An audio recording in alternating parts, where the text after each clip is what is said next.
Tila nakatatak na sa kasaysayan ng simbahang Katolika ang pagbibitiw ni Pope Benedict XVI. Sa kabila nito, mananatili ang kanyang legasiyang iniwan sa pananampalataya ng mga Katoliko. Ngayong araw ay magsasagawa ng pagpupulong ang Vatican bilang hudyat ng napipintong pagbibitiw ng Santo Papa. Yan ang balitang hatid ni Dennis Cortez.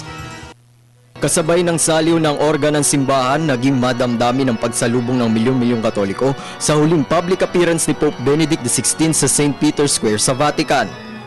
Nang ibabaw ang kabanalan ng Santo Papa kasabay ng kanyang panawagang ipagdasal ang kanyang kalagayan at ang susunod na magiging leader ng simbahan. I'm also deeply grateful for the understanding, support and prayers of so many of you, not only here in Rome, but also throughout the world. The decision I have made after much prayer is the fruit of a serene trust in God's will and the deep love of Christ's Church.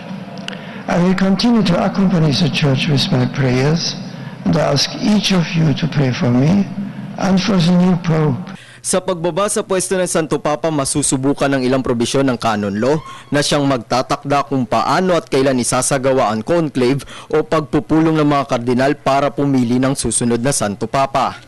Samantala, tiwala ang simbahan na mananatili ang legasiyang iniwan ni Pope Benedict XVI para sa ikabubuti ng mundo. Ayon kay Cambridge of Christianity Professor E. Mondafi, malaki ang naging kontribusyon ni Pope Benedict XVI sa paraan ng pananampalataya ng mga Katoliko. He's emphasized that the Second Vatican Council, which transformed the Catholic Church in all sorts of ways, for example, by abandoning Latin as the normal language of the liturgy.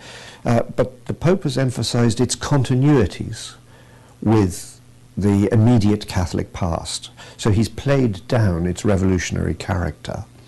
And that has validated and given credence to a fairly reactionary spirit in the Church, which has distanced itself from many of the distinctive teachings. Maging sa social networking sites, naging maingay din ang pangalan ng Santo Papa.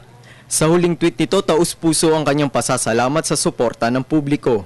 Matapos ang public appearance ng Santo Papa, makikipagpulong ito sa mga kardinal habang magsasagawa naman ng public conference ang pamunuan ng Vatican.